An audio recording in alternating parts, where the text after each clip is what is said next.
ओम शांति। 16 जुलाई 2025 बाबा के महावाक्य हैं। बाबा कहते, मीठे बच्चे, जो सर्व की सद्गति करने वाला जीवन मुक्ति दाता है वह आपका बाप बना है।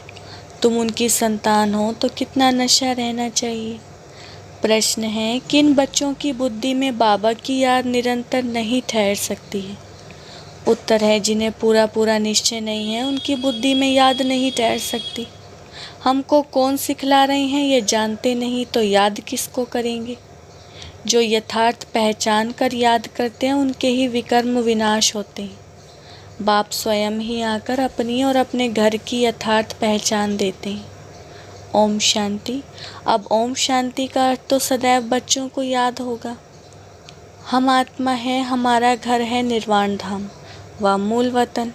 बाकी भक्ति मार्ग में मनुष्य जो भी पुरुषार्थ करते हैं उनको पता नहीं कहाँ जाना है, सुख किस में है, दुख किस में है, कुछ भी पता नहीं है। यज्ञ, तप, दान, पुण्य, तीर्थ आदि करते सीढ़ी नीचे उतरते ही आते हैं। अभी तुमको ज्ञान मिला है तो भक्ति बंद हो जाती है। घंटे, घड़ियाल आदि व वातावरण सब बंद। नई दुनिया और पुरानी दुनिया में फ़र्क तो है ना। नई दुनिया है पावन दुनिया और तुम बच्चों की बुद्धि में सुख धाम है। सुख धाम को स्वर्ग, दुख धाम को नर्क कहा जाता है। मनुष्य शांति चाहते हैं परंतु वहाँ कोई भी जा नहीं सकते। बाप कहते हैं, मैं जब तक यहाँ भारत में ना आऊँ तब तक मेरे सिवाय तुम बच्चे जा नहीं सकते।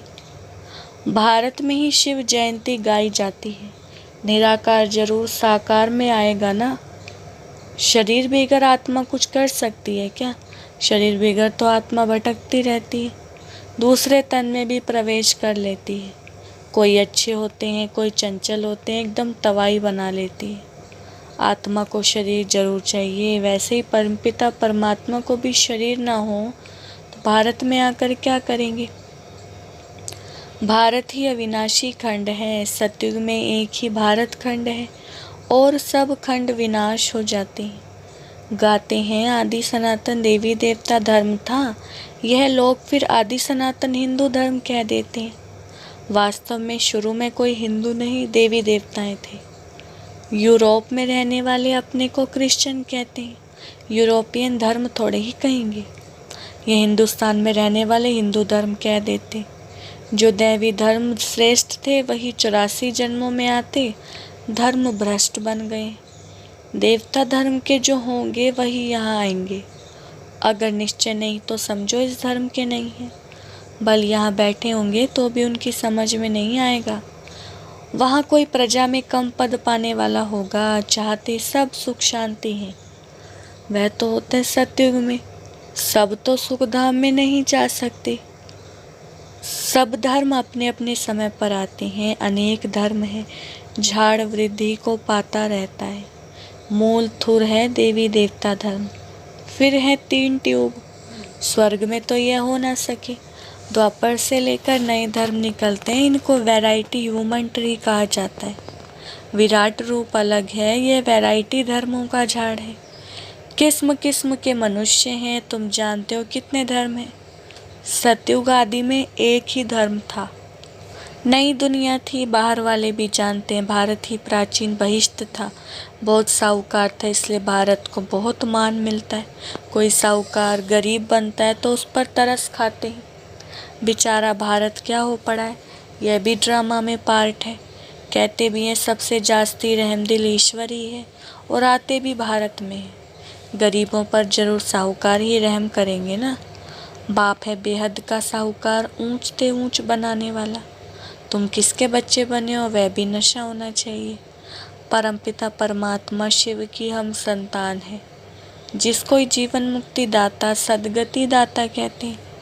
जीवन मुक्ति पहले पहले सतयुग में होती है, यहाँ तो है ही जीवन बंद। भक्ति मार्ग में पुकारते हैं, बाबा बंधन से छुड़ाओ। अभी तुम पुकार नहीं सकते। तुम जानते हो बाप जो ज्ञान का सागर है वही वर्ल्ड की हिस्ट्री ज्योग्राफी का सार समझा रहे हैं। नॉलेजफुल है, यह तो खुद कहते हैं मैं भगवान नहीं हूँ। तुम्हें तो देह से न्यारा देही अभिमानी बनना है। सारी दुनिया को अपने शरीर को भी भूलना है। यह भगवान नहीं है, इनको कहते ही हैं बाप दादा। बाप है ऊंचते ऊंच, यह पतित पुराना तन है। महिमा सिर्फ एक की है, उनसे योग लगाना है, तभी पावन बनेंगे, नहीं तो कभी पावन नहीं बन सकेंगे। और पिछाड़ी में हिसाब किताब चुकतू कर सजाएं खाकर चले जाएंगे। भक्ति मार्ग में हम सो हम का मंत्र सुनते आए हो। हम आत्मा सो परमपिता परमात्मा सो हम आत्मा, यही रोंग मंत्र परमात्मा से बेमुख करने वाला है। बाप कहते हैं बच्चे, परमात्मा सो हम आत्मा कहना ये बिल्कुल रोंग है। अभी तुम बच्चों को वर्णों का भी रहस्य समझाया गया है।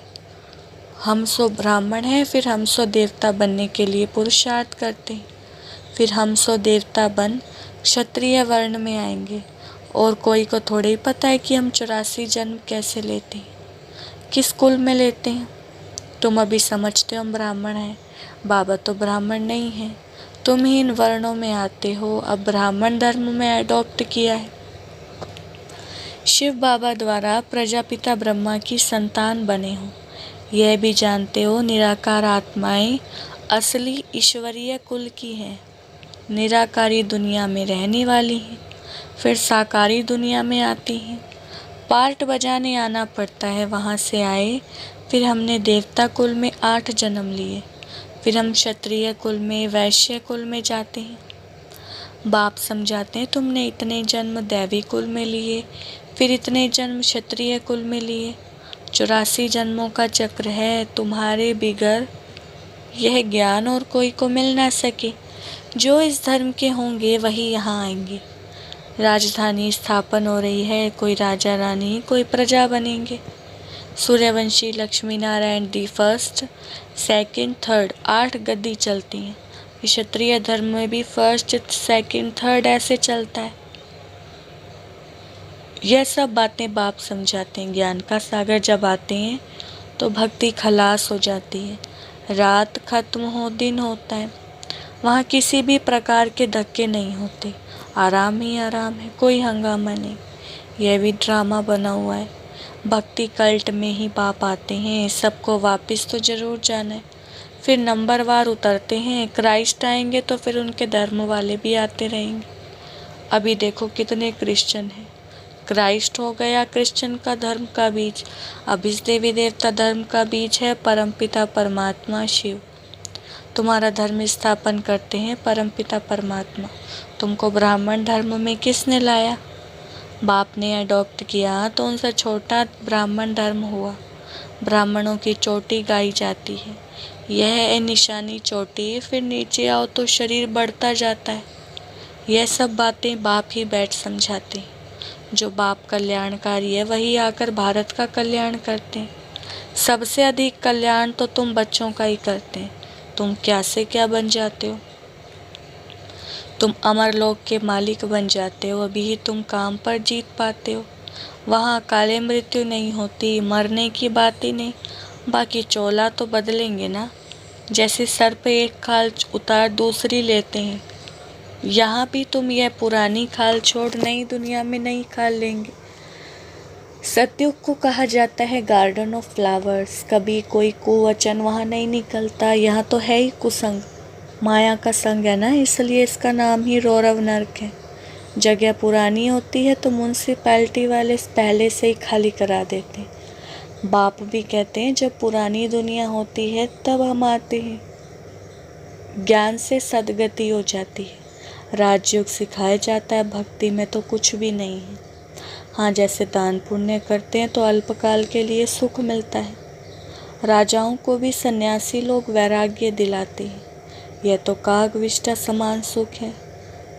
अभी तुम बच्चों को बेहद का वैराग्य सिखाया जाता है।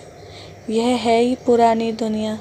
अब सुख धाम को याद करो, फिर वाया शांति धाम यहाँ आना है। दिलवाड़ा मंदिर में हूबहू तुम्हारा इस समय का यादगार है। नीचे तपस्या में बैठे हैं, ऊपर में स्वर्ग है। नहीं तो स्वर्ग कहाँ दिखाए। मनुष्य मरते हैं तो कहेंगे स्वर्ग पधारा। स्वर्ग को ऊपर में समझते हैं, परंतु ऊपर में कुछ नहीं। भारत ही स्वर्ग, भारत ही नर्क बनता है। यह मंदिर पूरा यादगार है। यह मंदिर आदि सब बाद में बनते हैं। स्वर्ग में भक्ति नहीं होती, वहाँ तो सुख ही सुख है। बाप आकर सब राज समझाते हैं और सब आत्माओं के नाम बदलते हैं, शिव का नाम नहीं बदलता। उनका अपना शरीर नहीं है। शरीर बिगड़ पढ़ाएंगे कैसे? प्रेरणा की तो कोई बात ही नहीं। प्रेरणा का अर्थ है विचार। ऐसे नहीं ऊपर से प्रेरणा करेंगे और पहुंच जाएंगे। इसमें प्रेरणा की तो कोई बात ही नहीं। जिन बच्चों को बाप की पूरी पहचान नहीं, पूरा निश्चय नहीं, उनकी बुद्धि में याद भी नहीं ठहरेगी कि हमको कौन सिखला रहे हैं। वे जानते नहीं तो याद किसको करेंगे? बाप की याद से ही तुम्हारे विकर्म विनाश होंगे। जो जन्म जन्मांतर लिंग को ही याद करते हैं, समझते हैं यह परमात्मा है, उनका यह चिन्ह है, वह निराकार साकार नहीं है। बाप कहते हैं मुझे भी प्रकृति का आधार लेना पड़ता है, नहीं तो तुमको सृष्टि चक्र का राज कैसे समझाऊं। यह रूहानी नॉलेज है, रूहों को ही यह नॉलेज मिलती है। यह नॉलेज एक बाप ही दे सकते हैं। पुनर्जन्म तो लेना ही है। सब एक्टर्स को पार्ट मिला हुआ है। निर्वाण में कोई भी नहीं जा सकता, मोक्ष को नहीं पा सकते। जो नंबर 1 विश्व के मालिक बनते हैं वही 84 जन्मों में आते हैं। चक्र जरूर लगाना है। मनुष्य समझते हैं मोक्ष मिलता है। कितने मतांतर हैं, वृद्धि को पाते ही हैं। वापिस कोई भी जाते नहीं। बाप ही 84 जन्मों की कहानी बताते हैं। तुम बच्चों को पढ़कर फिर पढ़ाना है। यह रूहानी नॉलेज तुम्हारे सिवाय और कोई दे ना सके। ना शूद्र ना देवताएं दे सकते। सतयुग में दुर्गति होती नहीं जो नॉलेज मिले। यह नॉलेज है ही सदगति के लिए। सदगति दाता लिबरेटर गाइड एक ही है। सिवाय याद की यात्रा के कोई भी पवित्र बन ना सके। सजाएं जरूर खानी पड़ेंगी, पद भी भ्रष्ट हो जाएगा। सबका हिसाब किताब चुकतू तो होना है ना। तुमको तुम्हारी बात समझाते हैं और धर्मों में जाने की क्या पड़ी है। भारतवासियों को ये नॉलेज मिलती है। बाप भी भारत में ही आकर 3 धर्म स्थापन करते हैं। अभी तुमको शूद्र धर्म से निकाल ऊंच कुल में ले जाते हैं। वह है नीच पतित कुल। अब पावन बनाने के लिए तुम ब्राह्मण निमित्त बनते हो। इनको रुद्र ज्ञान यज्ञ भी कहा जाता है। रुद्र शिव बाबा ने यज्ञ रचा है। इस बेहद के यज्ञ में सारी पुरानी दुनिया की आहुति पड़नी है। फिर नई दुनिया स्थापन हो जाएगी। पुरानी दुनिया खत्म होनी है। तुम यह नॉलेज लेते ही हो नई दुनिया के लिए। देवताओं की परछाई पुरानी दुनिया में नहीं पड़ती। तुम बच्चे जानते हो कि कल्प पहले जो आए होंगे वही आकर यह नॉलेज लेंगे। नंबरवार पुरुषार्थ अनुसार पढ़ाई पढ़ेंगे। मनुष्य यहाँ ही शांति चाहते हैं। अब आत्मा तो है ही शांति धाम की रहने वाली। बाकी यहाँ शांति कैसे हो सकती है? इस समय तो घर घर में अशांति है। रावण राज्य है ना। सतयुग में बिल्कुल ही शांति का राज्य होता है। एक धर्म एक भाषा होती है। अच्छा, मीठे मीठे सिखिलदे बच्चों प्रति माता पिता बाप दादा का याद प्यार और गुड मॉर्निंग। रूहानी बाप की रूहानी बच्चों को नमस्ते। हम रूहानी बच्चों की रूहानी बाप दादा को नमस्ते नमस्ते, गुड मॉर्निंग।